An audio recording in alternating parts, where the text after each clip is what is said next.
আমি বলছি আপনাকে এখানে বসতে। এত বড় বড় দাড়ি, আপনার মতো এরকম হাজবেন্ড আমি ডিজার্ভ করি? কোনোদিনও না। দাড়ি রাখা তো নবীজির সুন্নত, এটা তো ভালো। এই যে শুনতে পাচ্ছেন?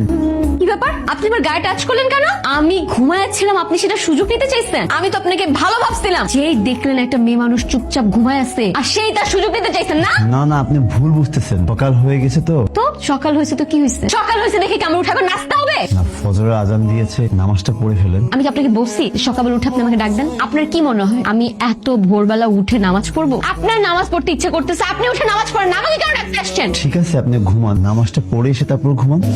তোমাকে একটা কথা বলি মা, তুমি যে ধরনের পোশাক পরেছো, আমাদের ফ্যামিলিতে এই ধরনের পোশাক কোনো বৌমারা পরে না। আমরা তো একটু ইসলামী মাইন্ডে। সরি, আপনাদের ফ্যামিলি থেকে পড়লো না পড়লো সেটা তো আমি দেখার কেউ না। আমার ইচ্ছা হয়েছে আমি এই ধরনের পোশাক পরছি। আপনার ফ্যামিলিতে কে এই পোশাক পরলো কে এই পোশাক পরলো না সেটা দিয়ে আমার কিচ্ছু যায় আসে না। ঠিক আছে বৌমা, তুমি বিয়ের আগে যা পড়েছো সেটা আমি মেনে নিচ্ছি, কিন্তু মা এখন তো তোমার একটা পর্দাশীল ফ্যামিলিতে বিয়ে হয়েছে। হ্যালো, কই তুমি খুব আনন্দে আছো তাই না? আমি যে একটা বিপদের মধ্যে পড়ে গেছি সেটা তোমার আর চিন্তা ভাবনাই হইতেছে না। কি ব্যাপার, আপনি কার সাথে ফোনে কথা বলতেছেন?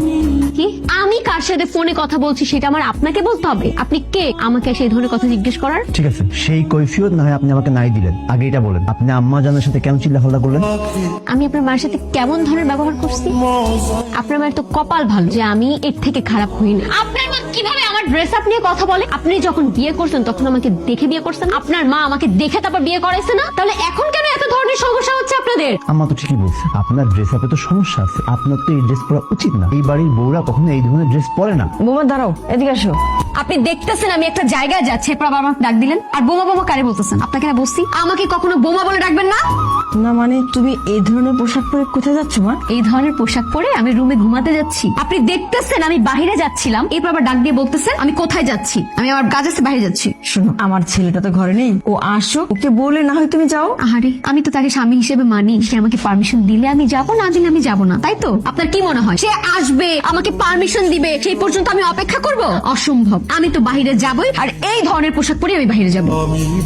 তোমাকে আমি এতবার করে বললাম আমাকে নিয়ে পালিয়ে যাও পালিয়ে যাও পালিয়ে যাও, তুমি আমাকে নিয়ে পালাইলা না। ওর বাবা কি করলো? একটা হুজুর টাইপের লোক আমার সাথে বিয়ে করার জন্য নিয়ে আসলো। তোমাকে আমি বিয়ের দিন এতবার ফোন দিলাম, তুমি ফোনটা পর্যন্ত ধরো নাই, ফোনটাও বন্ধ ছিল। বাধ্য হয়ে আমাকে ওই হুজুর লোকটাকে বিয়ে করতে হয়েছে। আমি বুঝতে পারছি তোমার হুজুরের সাথে প্রবলেম হইতেছে, জাস্ট আমাকে কয়েকটা দিন সময় দাও, সব ঠিক হয়ে যাবে। 1টা বাজে, এখনো আসে নাই। এই দাঁড়ান, কয়টা বাজে এখন? ধরে গিয়ে দেখেন, আমাকে জিজ্ঞেস করতেছেন কেন? রাতের 1টা বাজে। কোন ভদ্র বাড়ির মেয়ে রাতের 1টা বাজে বাসায় আসে? না, ভালো ফ্যামিলির মানুষ আসে না, আমি আসি। কোনো সমস্যা? অবশ্যই আমার সমস্যা। আরে তাকফিরুল্লাহ, ছি ছি ছি ছি ছি। এইসব জামা কাপড় পরে আপনি বাসার বাইরে গেছেন? একটা মুসলিম সম্ভ্রান্ত পরিবারের বউ হয়ে আপনি এই কাপড় পরে বাইরে গেছেন? আমি তো কোনো